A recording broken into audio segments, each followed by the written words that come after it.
So in today's class we will study the pulmonary function test or lung function test. Basically what it is, the pulmonary function test or lung function test. The pulmonary function test, as the name indicates, the pulmonary lungs के functions को जानने के लिए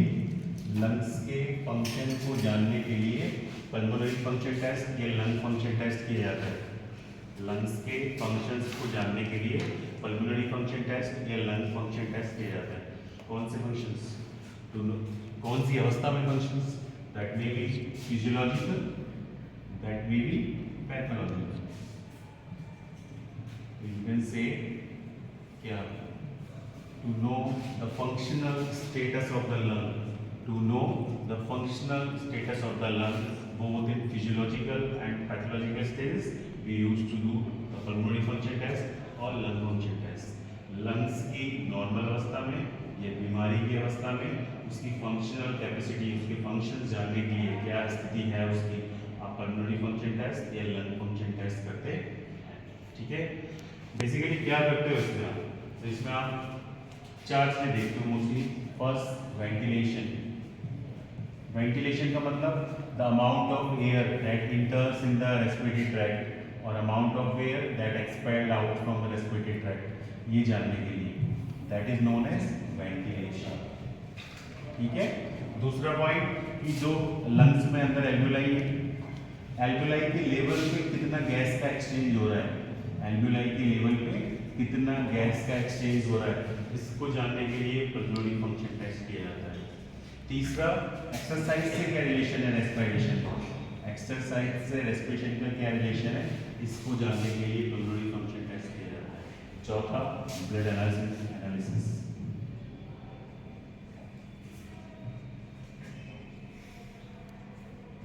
ठीक है. तो pulmonary function test, इसके चार इंडिकेशंस हैं. पहला इंडिकेशन क्या है कि कितना हवा का वॉल्यूम आपके रेस्पिरेटरी सिस्टम में जा रहा है और कितना निकल रहा है, that is known as ventilation. दूसरा, एल्वियोलाई के लेवल पे कितने हवा के वॉल्यूम का इंटरचेंज हो रहा है, exchange of gases at the level of alveoli. तीसरा, एक्सरसाइज से रेस्पिरेशन का क्या रिलेशन है. चौथा, ब्लड एनालिसिस. इन चार केसों में पल्मोनरी फंक्शन टेस्ट और लंग फंक्शन टेस्ट किया जाता है. समझ आया. उसके बाद हम पढ़ेंगे इसके टाइप्स. तो ये दो तरीके का होता है, एक स्टैटिक और दूसरा डायनामिक. तो lung function test that can be the static, that can be the dynamic. Static का क्या मतलब है, डायनामिक का क्या मतलब है. द वॉल्यूम ऑफ एयर, क्या, volume of air that enters और expelled out from the respiratory system. हवा का वॉल्यूम जो अंदर जा रहा है या बाहर निकल रहा है, कब, एक पर्टिकुलर स्टैटिक अवस्था पे, उसके लिए आप स्टैटिक लंग फंक्शन टेस्ट करते हैं. ये किस पे बेस्ड है, हवा के वॉल्यूम पे. हवा का कितना वॉल्यूम अंदर जा रहा है, कितना वॉल्यूम बाहर आ रहा है, इसके बेस पे स्टैटिक लंग फंक्शन टेस्ट किया जाता है. Got it. सेकंड है डायनामिक. द रेट, किस गति से हवा अंदर जा रही है, किस स्पीड से हवा अंदर जा रही है, इसके बेस पे डायनामिक लंग फंक्शन टेस्ट किया जाता है. तो लंग फंक्शन टेस्ट दो तरीके के होते हैं, एक स्टैटिक और दूसरा डायनामिक.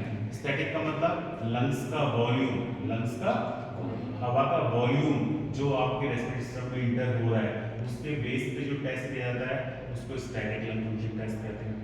हवा किस गति से अंदर जा रही है, इसके बेस पे जो टेस्ट किया जाता है इसको डायनामिक लंग फंक्शन टेस्ट कहते हैं. अब आया स्टैटिक.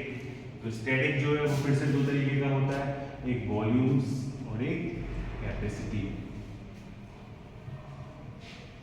एक वॉल्यूम और दूसरा कैपेसिटी. तो static lung function volume, static lung function capacity.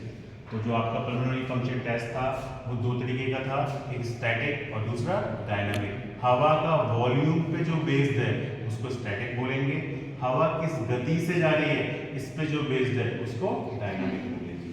Each one is divided further into the volume and capacity. तो आप पहला पढ़ेंगे स्टैटिक लंग फंक्शन वॉल्यूम, दूसरा पढ़ेंगे स्टैटिक लंग फंक्शन कैपेसिटी. तो अब आप पढ़ेंगे स्टैटिक लंग फंक्शन वॉल्यूम्स. ये वॉल्यूम्स 4 तरीके के होते हैं, tidal volume, inspiratory reserve volume, expiratory reserve volume और रेजिडुअल वॉल्यूम। ठीक है, तो आपके जो वॉल्यूम है वो 4 तरीके के हैं, tidal volume, inspiratory reserve volume, expiratory reserve volume और रेजिडुअल वॉल्यूम। टाइडल वॉल्यूम का मतलब क्या है, जब आप आराम की अवस्था में बैठे हो, when you are at rest, तो पर रेस्पिरेटरी एक्सर्जन, जो आपकी सांसें चल रही नहीं, 1 मिनट में चलती है 18 बार, 12 से 18, 12, 13, 14, 15, 18 तक चल सकती है, मिनिमम 12 फिजियोलॉजिकल अवस्था, मैक्सिमम 18। तो पर रेस्पिरेटरी एक्सर्जन, हवा का जो वॉल्यूम अंदर जाता है और जो वॉल्यूम बाहर निकलता है, उसको आप टाइडल वॉल्यूम कहते हैं। कब? विश्राम की अवस्था में, रेस्ट की अवस्था में, पर रेस्पिरेटरी एक्सर्जन। पर रेस्पिरेटरी एक्सर्जन का मतलब क्या है? एक सांस के दौरान। विश्राम की अवस्था में पर रेस्पिरेटरी एक्सर्जन, जो हवा का वॉल्यूम अंदर जाता है और बाहर निकलता है, उसको टाइडल वॉल्यूम कहते हैं। इसकी जो वैल्यू है दैट इज 500 ml। ठीक है, दूसरा आया इंस्पिरेटरी रिजर्व वॉल्यूम। इसका मतलब क्या है कि आपने सपोज रेस्ट की अवस्था में बैठे थे, ये आपने इंस्पायरेशन किया नॉर्मल, ये आपने नॉर्मल एक्सपायरेशन कर दिया। ठीक है, ये नॉर्मल केस है, लेकिन अभी हम क्या निकाल रहे हैं? Inspiratory reserve volume.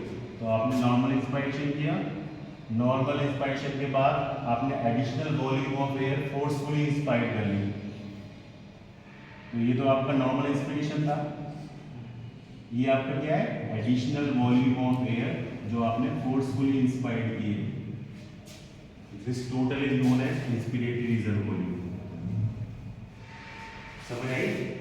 Normal inspiration किया, नॉर्मल इंस्पायरेशन के बाद आपने फोर्सफुली इंस्पायर किया, तो that is inspiratory reserve volume. समझ आया? Expiratory reserve volume, normal expire किया, नॉर्मल एक्सपायरेशन के बाद फोर्सफुली एक्सपायरेशन कर लिया, this is expiratory reserve volume. Residual volume, आपने फोर्सफुली एक्सपायर कर दिया, फोर्सफुली एक्सपायर कर दिया, तो जो आपके लंग्स में बचा है, अगर लंग्स में नहीं बचता तो लंग्स कोलैप्स हो जाते ना, लंग्स कोलैप्स नहीं हो रहे हैं ना, नॉर्मल अवस्था में बने हुए, तो आपने जितना निकालना था उतना निकाल दिया, फिर भी आपके लंग्स में जो वॉल्यूम बचा है दैट इज रेजिडुअल वॉल्यूम। तो आपके जो वॉल्यूम है वो 4 है, tidal volume, inspiratory reserve volume, expiratory reserve volume और रेजिडुअल वॉल्यूम। विश्राम की अवस्था में पर रेस्पिरेटरी एक्सर्जन, जो अंदर बाहर हो रहा है, दैट इज टाइडल वॉल्यूम। आपने नॉर्मल इंस्पायरेशन किया, नॉर्मल इंस्पायरेशन के बाद जबरदस्ती एक additional volume of air inspire कर लिया, that is inspiratory reserve volume. आपने नॉर्मल एक्सपायरेशन किया, नॉर्मल एक्सपायरेशन के बाद जबरदस्ती हवा का वॉल्यूम छोड़ दिया, that is expiratory reserve volume. Residual volume, जबरदस्ती छोड़ने के बाद जो अंदर बचता है दैट इज रेजिडुअल वॉल्यूम। ठीक है, इसकी जो वैल्यू है दैट इज 3.3 लीटर, इसकी 500 ml, 3.3 लीटर, 1 लीटर और 1.2 लीटर। Got it? तो जो हम क्या पढ़ रहे हैं? Static lung function volume. Static lung function volume 4 तरीके के हैं। कौन कौन से? Tidal volume, inspiratory reserve volume, expiratory reserve volume, residual volume. Tidal volume, विश्राम की अवस्था में पर रेस्पिरेटरी एक्सर्जन, जो अंदर ले रहे हैं और बाहर छोड़ रहे हैं, दैट इज टाइडल वॉल्यूम। ठीक है, नॉर्मल इंस्पायर किया, नॉर्मल इंस्पायर करने के बाद जबरदस्ती इंस्पायर कर लिया, तो ये सारा inspiratory reserve volume. Normal expire किया, नॉर्मल एक्सपायर करने के बाद जबरदस्ती छोड़ दिया, additional volume of air that is expired after normal expiration, that is expiratory reserve volume. ठीक है, जबरदस्ती छोड़ दिया, फिर भी लंग्स कोलैप्स नहीं कर रहे, लंग्स के अंदर कुछ बचा हुआ है, दैट इज रेजिडुअल वॉल्यूम। समझ आया? Then we will see the static lung function capacity. Capacity का मतलब क्या है? दो या दो से ज्यादा वॉल्यूम्स को मिला के कैपेसिटी बनती है। How we define the static lung function capacity? Particular static अवस्था पे दो या दो से ज्यादा लंग्स वॉल्यूम्स को मिला के जो एक पर्टिकुलर जो आप चार्ज करना चाहोगे दैट इज कैपेसिटी। ये भी 4 होती है, कौन कौन सी? पहली इंस्पायरेटरी कैपेसिटी,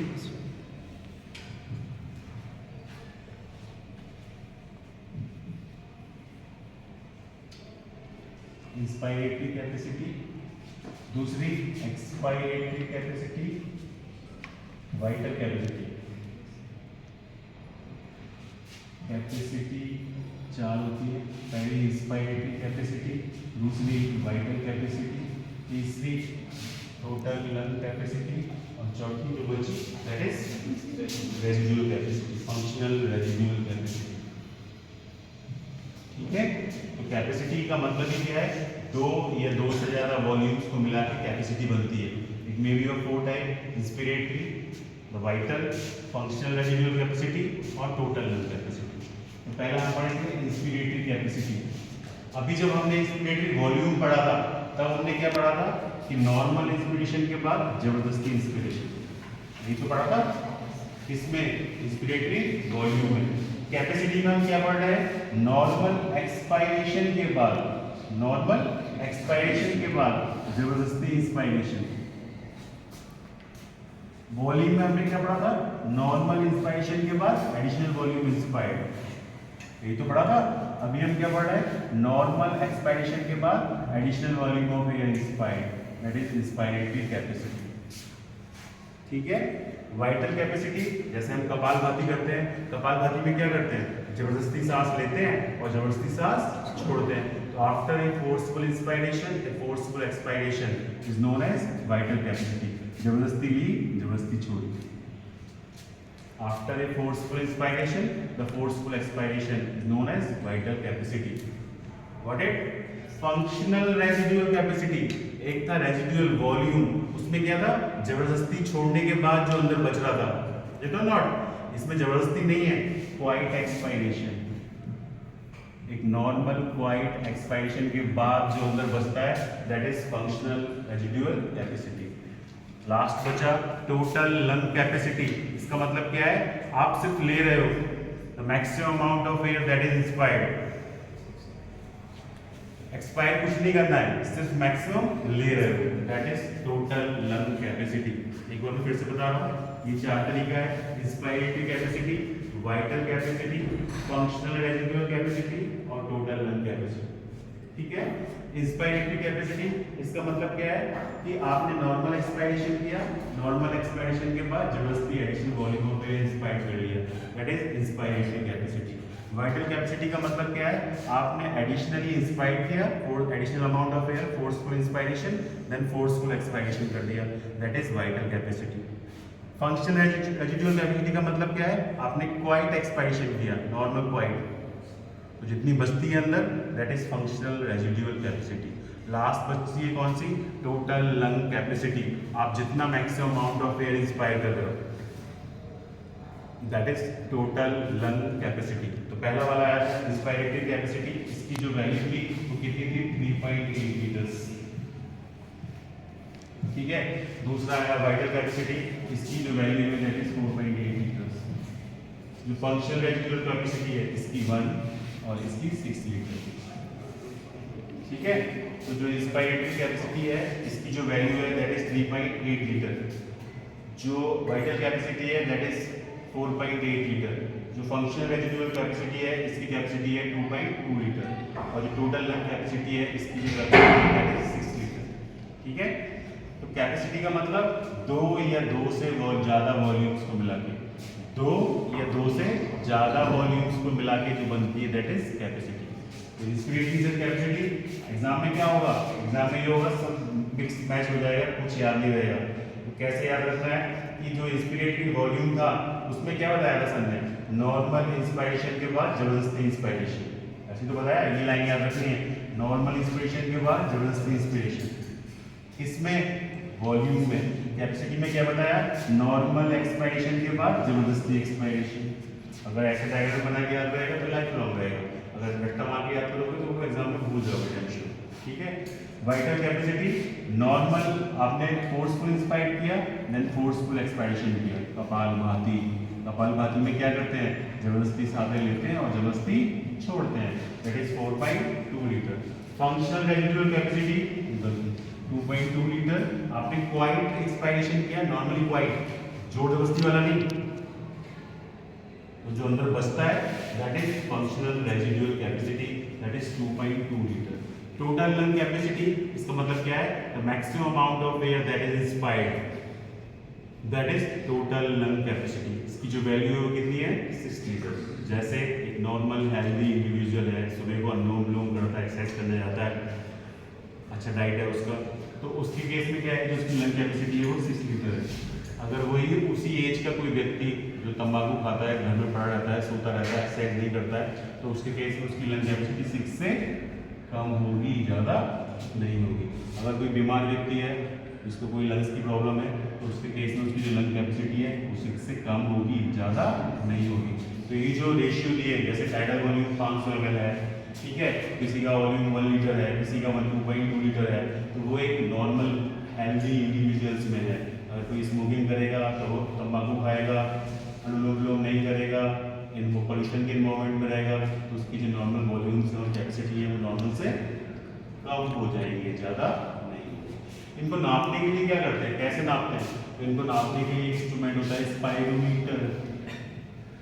स्पाइरोमीटर देखा है, वो घरों में होता है कि जिसमें 3 बॉल लगी होती हैं और अस्थमा के पेशेंट को फुलाने के लिए घर पे दिया जाता है कि बार बार फुलाओ, तो छोटे लेवल का है स्पाइरोमीटर।